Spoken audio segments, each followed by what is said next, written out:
When Alexa arrived to the Australian Open, she wasn't by herself. The Filipino tennis player arrived with Jannik and Carlos Alcaraz, just hanging out informally with two of the biggest names in tennis. Because this is more than simply proximity, fans are going crazy. This reveals considerably more about Eala's career trajectory and the people who are paying attention to her ascent. Do you believe that working with top players like S and Alcaraz will propel Alexa into this year's top 30 rankings? Leave a comment with your guesses.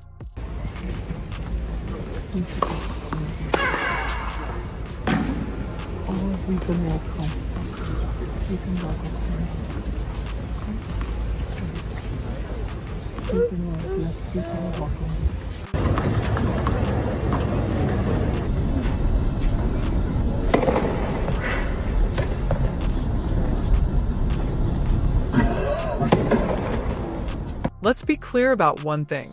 You are more than just a player looking to make an impression when you attend a Grand Slam with Carlos Alcaraz and Jannik Center. These top athletes appreciate you enough to travel, train, and publicly interact with you. It's not a coincidence. That is merited. Tennis social media was rocked by Alex Eala's arrival at the Australian Open with two of the sport's biggest stars. Videos and pictures of the three of them were shared by fans. And the tennis community began to ask questions right away. How did this occur? When did Eala and Alcaraz and South get close enough to travel to Melbourne together? Above all, how does this impact her professional path? This is the necessary context. Eala works out at Mallorca's Rafael Nadal Academy. First time I met Rafa, I was on the way to his academy. Oh my gosh, I was on the way to his academy because I was gonna try it out before we committed. I was just gonna try it out for a week, and then we ran into him in the airport, in the Madrid airport, and it's kind of embarrassing to say, we kind of ran after him. Like, not ran after, but we were fanning, fangirling, and then we told him, oh, we're going to your academy and stuff like that. It's not just any tennis court. I would think this is a place for someone to learn new things and someone to be exposed to professionalism in tennis, to learn how to be disciplined and to learn how to socialize as well. Elite athletes go there to hone their skills under top-notch instruction. Because of his own Spanish tennis heritage, Alcaraz has ties to the academy. While preparing for the off-season, S has been known to practice at a number of elite elites throughout Europe.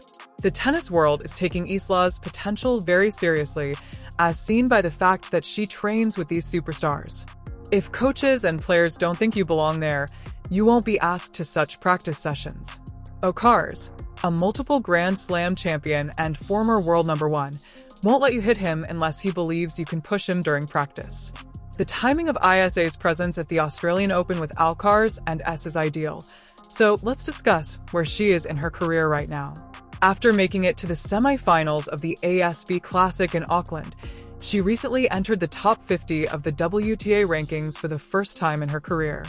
For any player, but particularly for someone from the Philippines, where tennis lacks the same infrastructure and support system as nations like the US or Spain, that is a huge accomplishment. Eala's ascent has been truly amazing. She was competing in ITF Globe Tour events, which are essentially the minor tennis leagues, and was ranked 38th in the globe at this time last year. She will now undoubtedly have a place in the main draw and be able to interact with the top athletes. That isn't a steady improvement. That growth is rapid. She made her debut last year in the Miami Open, defeating Iga Swiatek en route to the semifinals. Let me say it again. She defeated the multiple Grand Slam champion and former world #1. That wasn't an anomaly. Alex Eala is deserving of the largest tennis stages, according to that assertion. She advanced to her first WTA Tour final in Eastbourne following Miami. These aren't little competitions. The world's top players compete in these esteemed events. The tennis establishment took note as Eala went from relative obscurity to must-watch tennis in a matter of months. She is now at the Australian Open, not only competing but also showing up with Alcaraz and Sinner as if it were the most natural thing in the world. The moment's optics are striking.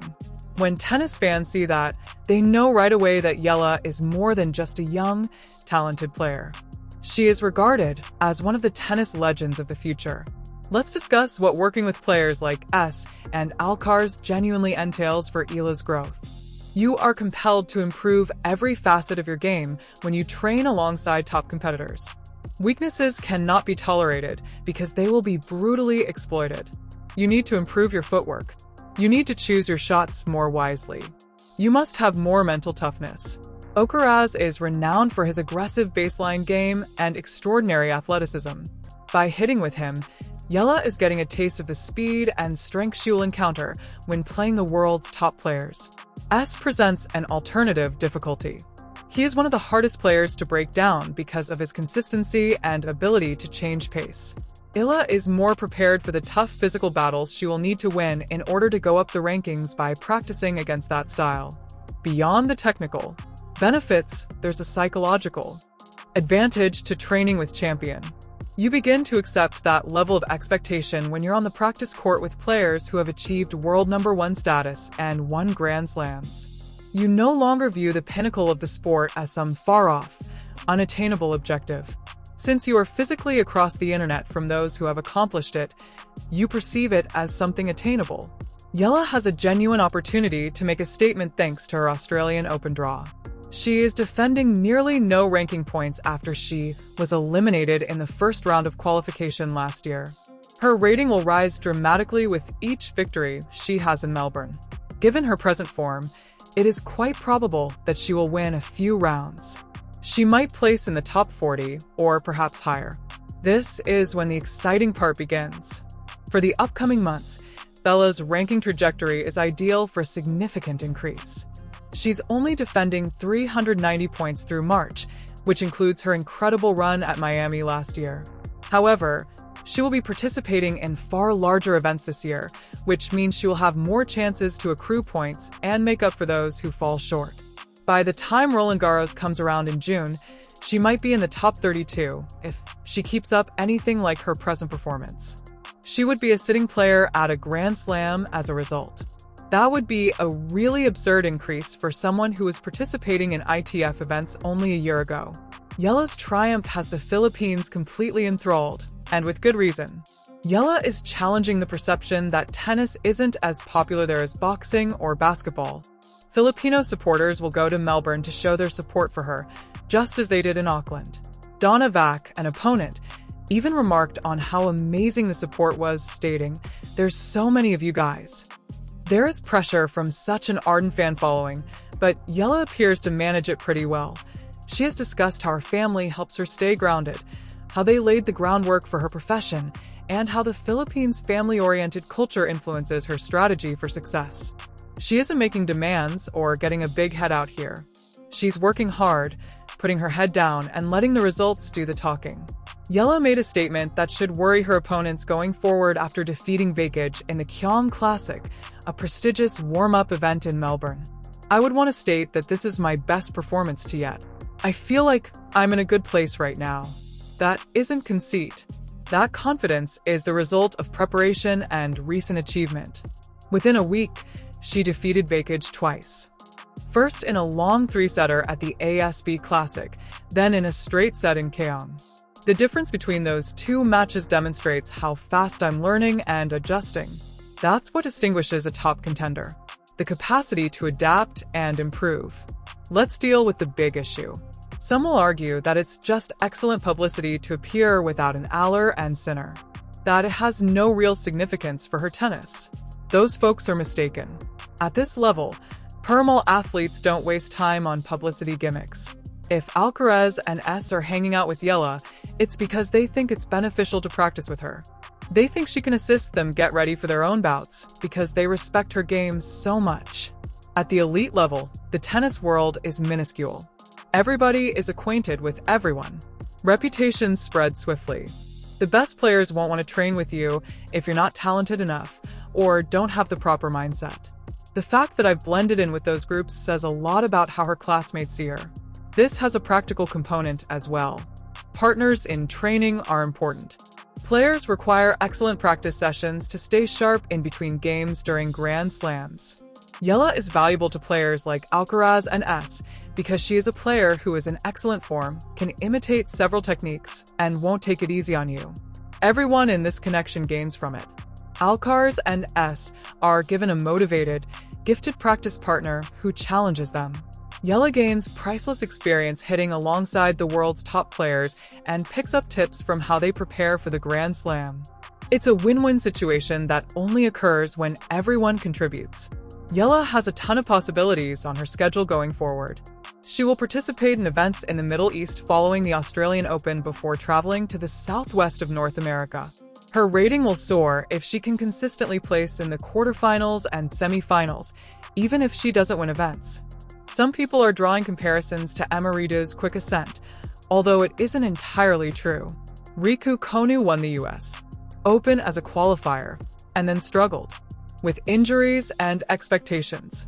Because Eala's climb is based on consistent development rather than a single, spectacular tournament run, it is more sustainable. She is systematically working her way up the ladder, accumulating experience at each level before advancing. She has access to top-notch facilities and coaching while training at the Nadal Academy. She stated that throughout practice, Nadal himself gave her advice. You have a higher chance of developing more quickly when one of the best tennis players in history takes the time to impart knowledge to you. Eala's game has strong technical elements throughout.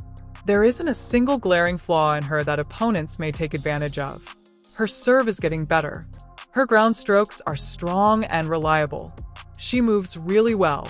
For someone who is only 20 years old, her mental game, possibly the most crucial aspect of tennis, seems extremely mature. Eala's fearlessness is what makes her especially deadly. When it comes to important issues, she doesn't back down. The moment doesn't overwhelm her. She didn't play like someone who is content to be on the same court as a champion when she played Swiatek in Miami. She played with the intention of winning. That kind of thinking is uncommon. Many gifted athletes falter under duress or play cautiously against opponents with better rankings. Eala takes her injections. She has faith in her abilities. She competes at a level of passion that draws attention from coaches and supporters. The Australian Open is going to be huge. Melbourne's hot, physically taxing weather favors athletes who are psychologically resilient and in top physical condition. Eala fulfills both requirements. Her recent results show she's physically ready. Her ability to perform under duress demonstrates her mental preparedness. She might really make a deep run if she gets a favorable draw, possibly avoiding the best players in the first few rounds. A fourth round is not out of the question. Although it would be amazing, she is currently capable of making it to the quarterfinals. The remark has already been made, regardless of how far she travels in Melbourne. Alex Eala is here to stay. She is not a one-time success. She is not a sentimental tale that will go away. She trains alongside champions and competes like one of her own, making her a serious competitor. In the world of tennis, the Filipino flag is currently flying high. Eala is carrying it with pride, talent, and the kind of modest confidence that champions possess, which is why it's flying. That's it. Alex Eala is going to more than simply the Australian Open. With the support of champions, she is emerging as a legitimate force in women's tennis. Click the like and subscribe buttons if you're eager to follow her path and would want to see more coverage of tennis's rising stars. Who do you believe will advance in the Australian Open? Eala Alcaraz.